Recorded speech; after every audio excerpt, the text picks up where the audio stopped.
पागल robot flight giant chicken.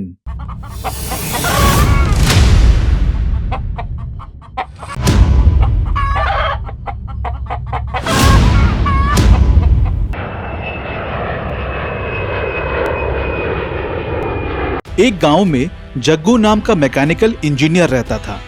वो बहुत ही चालाक था। जीवन में कुछ न कुछ लक्ष्य पाने के लिए अधिक सोचने के कारण वो पागल हो गया था। जिस किसी से भी मिलता पागलों की तरह बातें करते रहता था। उसे देखकर सारे लोग उससे दूर भागते रहते थे। एक दिन जग्गू अपने आप से इस तरह बातें कर रहा था। इस अद्भुत रोबो फ्लाइट को बनाया है मैंने। अब मैं लोगों को फ्लाइट में लेकर जाऊंगा, कहते रहता है। इतने में वहां पर गांव का एक व्यक्ति आता है। सुनो, जल्दी आकर मेरे रोबोट फ्लाइट में बैठ जाओ, तुम्हें सारी दुनिया घुमाऊंगा। क्या रोबोट फ्लाइट कहाँ है? अबे ओ अंधे, दिखाई नहीं देता क्या? जल्दी आकर बैठो। बाप रे, लगता है इसका पागलपन बहुत बढ़ गया है। इससे बातें करूंगा तो मैं भी पागल हो जाऊंगा। भागो! कहकर वहां से बस स्टैंड चला जाता है। बाद में जग्गू भी बस स्टैंड जाकर कहता है, आइए आइए, सब आकर बैठ जाइए। मैं रोबो फ्लाइट में आपको बिठाकर ले जाऊंगा। इस तरह कहते ही सब लोग आश्चर्यचकित होकर इधर उधर देखते रहते हैं। अरे पागल, यहाँ रोबो फ्लाइट कहाँ है बे? रोबो फ्लाइट कहकर सबको परेशान कर रहे हो। अरे इतना क्यों सोच रहे हो? तुरंत आकर मेरे रोबो फ्लाइट में बैठ जाओ, मैं अभी ले जाता हूँ। अरे पागल, तुरंत यहाँ से भागो, वरना आप सब पागल हो। इस तरह कहकर वहां से जाते रहता है। इतने में उसका दोस्त साइंटिस्ट क्रिश वहां आ जाता है। अरे जग्गू, तुम कैसे हो यार? पहचाना या नहीं? मैंने रोबो फ्लाइट बनाया है, चलो उसमें चलते हैं। रोबो फ्लाइट कहाँ है? इस तरह कहते रहता है। इतने में एक गांव वाला आकर कहता है, अरे सर, ये पागल है, आप यहाँ से चले जाइए। ये मेरा दोस्त है, ये बहुत ही चालाक था, ऐसे क्यों हो गया? पता नहीं साहब, रोबो फ्लाइट कहकर सबको परेशान कर रहा है। कहकर वहां से चला जाता है। फिर बाद में क्रिश जग्गू के लिए बहुत चिंतित होता है।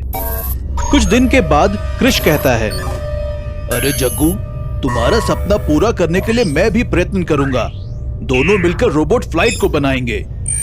हाँ यार, किसी भी तरह हमारे गांव में रोबो फ्लाइट को चलाना चाहता हूँ। इस तरह दोनों मिलकर रोबो फ्लाइट को बनाते हैं। वो रोबोट से फ्लाइट में और फ्लाइट से रोबोट में बदलते रहता है।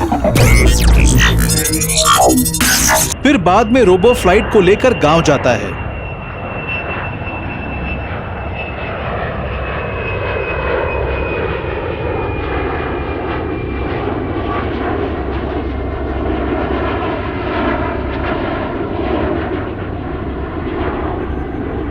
रोबो फ्लाइट को देखकर सारे लोग आश्चर्यचकित हो जाते हैं। हमारा सपना पूरा हुआ, आज से हमारे गांव में रोबो फ्लाइट को चलाएंगे। अरे पागल, क्या सच में रोबो फ्लाइट बनाकर ले आए? बाप रे, विश्वास नहीं हो रहा है। अब मैं पागल नहीं हूँ, नॉर्मल हो चुका हूँ। तुम्हें डरने की कोई जरूरत नहीं। चलिए अंदर आकर बैठ जाइए, सबको सुरक्षित ले जाऊंगा। इस तरह कहते ही रहता है। इतने में राम जी नाम का एक व्यक्ति एक बड़ी पालतू मुर्गी के साथ आता है।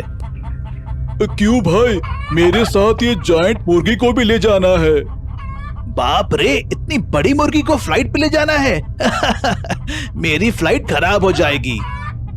मैं कुछ नहीं जानता, अगर तुम नहीं मानोगे तो मेरी जायंट मुर्गी तुम्हारे फ्लाइट का सत्यानाश कर देगी, सोच लो। लेकिन ये लोगों को ले जाने वाला रोबोट फ्लाइट है, ये मुर्गी को कैसे ले जा सकता है? इस तरह कहते ही जायंट मुर्गी फ्लाइट के ऊपर हमला करती है। इससे एकदम से फ्लाइट रोबोट में बदल जाता है। फिर मुर्गी और फ्लाइट के बीच में भयंकर लड़ाई होती है। ये सब कुछ देखकर जग्गू कहता है,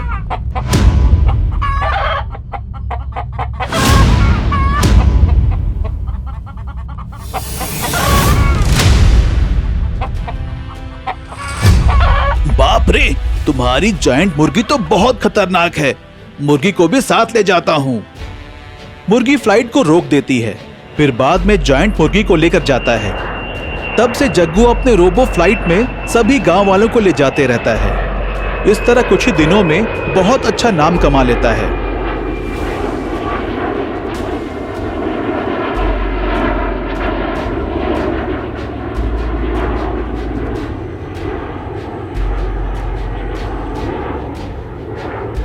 जादुई तरबूज मनी ट्रेन। कुछ समय पहले जोधपुर नामक गांव में वर्षा ना होने के कारण सूखा पड़ जाता है। गांव के नदी, नाले, तालाब सब सूख जाते हैं। गांव के लोग पीने के पानी के लिए बहुत मुश्किल उठा रहे थे। उस गांव में रामू नाम का एक कारपेंटर लकड़ी से खिलौने बनाते रहता है। इतने में रमेश नाम का व्यक्ति वहां आकर ट्रेन के खिलौने को देखकर कहता है, वाह रामू, ट्रेन का खिलौना तो बहुत अद्भुत है। लगता है इसे बेचने पर बहुत अच्छे पैसे मिलेंगे। क्या बताऊं भैया, सूखा के कारण फसल ठीक से कहाँ हो रहे हैं, तो इन्हें खरीदने के लिए लोगों के पास पैसे कहाँ होंगे। गांव में पीने के पानी के लिए ही इतना मुश्किल हो रहा है। ऐसी परिस्थिति में खिलौने कौन खरीदना चाहेगा।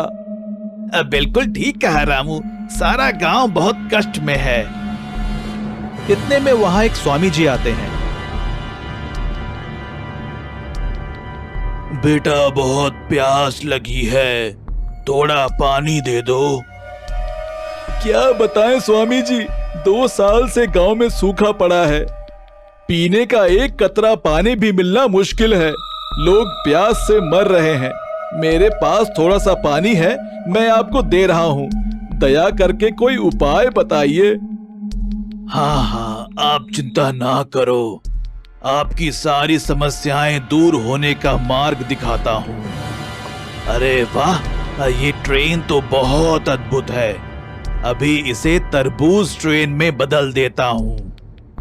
बस इतना कहते ही खिलौने का ट्रेन असली तरबूज ट्रेन में बदल जाता है। ट्रेन के सारे डिब्बों में तरबूज का जूस भरा रहता है।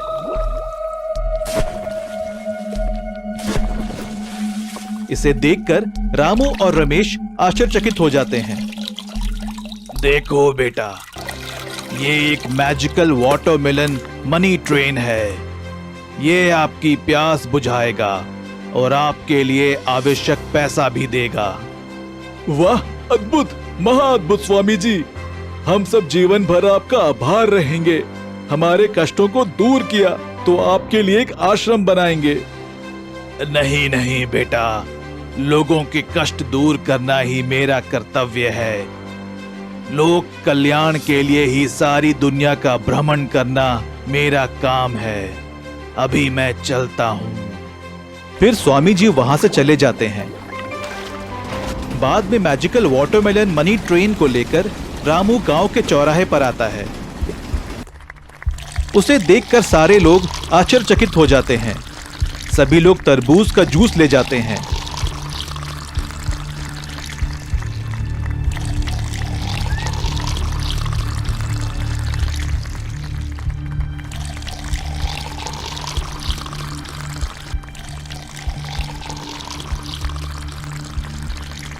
आज मैं बहुत खुश हूँ। बहुत दिनों के बाद लोगों की प्यास बुझी है। हाँ हाँ, अगर हम लोगों को पैसे भी देंगे तो उनकी जरूरतें भी पूरे होंगे। अभी सारे गांव वालों को पैसे देते हैं। इतना कहते ही मनी ट्रेन से पैसे निकल कर आते हैं। बाद में गांव में सबके लिए घर, स्कूल और हॉस्पिटल बनवाते हैं। रमेश, अब मैजिकल ट्रेन से गांव के सारे नदी, नाले, तालाब को पानी से भर देते हैं। फिर हमारे गांव से सूखा भाग जाएगा। हमारा गांव बहुत ही सुंदर, सस्य श्यामल होगा। इतना सोचकर ट्रेन से सारे नदी, नाले, तालाब को भर देते हैं। सारा गांव हरे भरे खेत से सुंदर लगता है।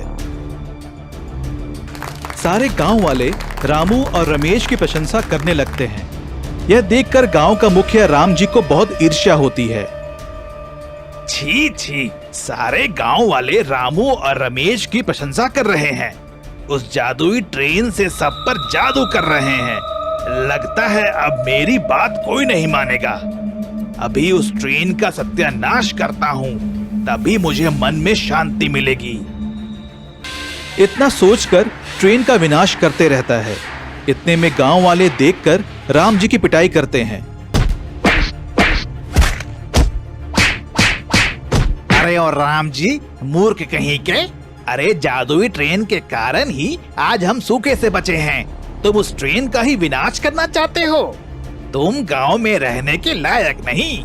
तुरंत यहाँ से चले जाओ। मुझे माफ कर दीजिए, फिर कभी ऐसा नहीं होगा। तुम्हारे जैसे मूर्ख को माफी नहीं मिलेगी। तुम गांव के मुखिया बनने के लायक नहीं हो। तुरंत चले जाओ। इतने में वहां रामू और रमेश आते हैं। सुनो राम जी, लोगों के लिए कुछ अच्छा नहीं करोगे फिर भी चलेगा, लेकिन बुरा तो मत करो। रामू, मुझे माफ कर दीजिए। आगे से लोगों के सुख दुख में साथ दूंगा। मुझ पर भरोसा करें। ठीक है। फिर राम जी अपने रास्ते और रामू ट्रेन लेकर चला जाता है।